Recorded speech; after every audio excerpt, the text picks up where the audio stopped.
Vous n'avez pas suivi la conférence Nvidia d'hier et vous voulez savoir tout sur les nouvelles cartes graphiques, eh bien, vous êtes au bon. Et c'est pour cette occasion spéciale que j'ai changé mon background pour qu'il soit tout vert Nvidia. C'est pas beau ça? Donc c'est 3 nouvelles cartes graphiques qui ont été dévoilées par Nvidia aujourd'hui. Avec tous les leaks qu'on avait, on savait que ce serait quelque chose comme ça, mais on ne s'attendait pas quand même à ce genre de choses.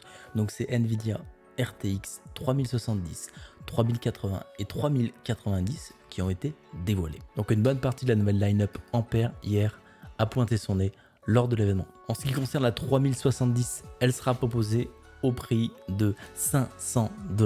Donc c'est à peu près le même prix qui était annoncé la 2070 au moment de sa sortie. Donc on reste à peu près au niveau du même prix, mais par contre, en termes de performance, on va être supérieur à une 2080 Ti qui aujourd'hui coûte 1200 €. Elle sera équipée de 8 Gb de GDDR6 et pas de GDDR6X qui sont réservés aux cartes plus haut de gamme.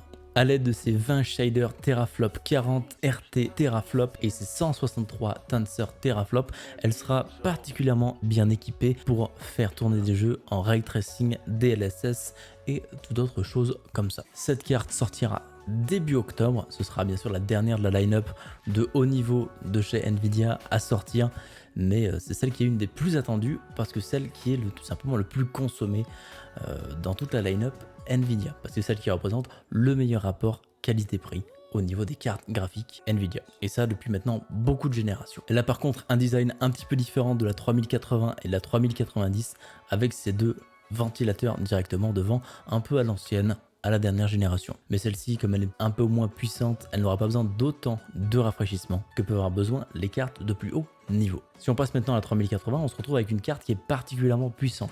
Elle fait l'équivalent de 2080. Rien que ça. Vraiment.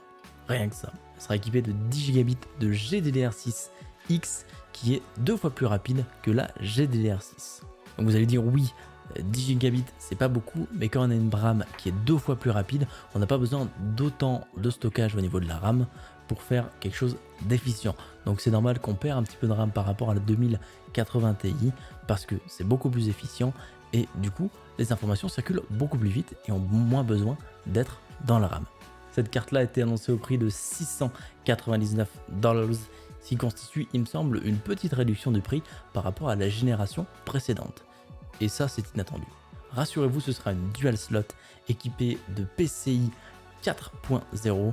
On aura du HDMI 2.1 derrière pour avoir cette belle 4K en 60 fps. On aura du DisplayPort 1.4 aussi, mais surtout cette carte sera aussi 3 fois plus silencieuse que l'ancienne. Enfin, c'est ce que prétend Nvidia, mais avec son nouveau système de cooling qui assure 55% d'airflow en plus, ce ne serait pas étonnant.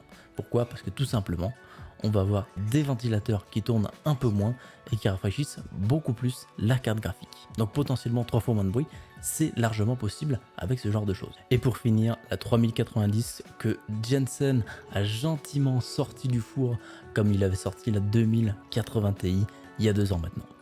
Cette carte, c'est pas moins de 24 Go de GDDR6 qu'elle embarque au sein de son PCB. Donc vous allez pouvoir faire tourner des choses extrêmement puissantes comme nous allons voir dans quelques instants. En effet, tenez-vous bien, cette carte est capable de faire tourner du 8K avec un bon framerate. Mais rassurez-vous, pas de magie là-dedans, c'est la technologie DLSS qui permet de faire ça. Le DLSS, tout simplement, c'est le fait de rendre une image dans un format plus petit, donc par exemple ici 2K, qu'on va étirer pour faire du 4K ou du 8K et qu'on va venir remplacer les pixels qui manquent pour faire du 8K. Et tout ça grâce à l'intelligence artificielle. Et généralement, ça fait des choses qui sont plutôt bien. Notamment, Nvidia nous a montré les résultats qui sont faits sur Death Stranding, qui compare de la 4K natif avec de la 4K DLSS. Et on s'aperçoit que la 4K DLSS est, elle, bien plus fournie en détail.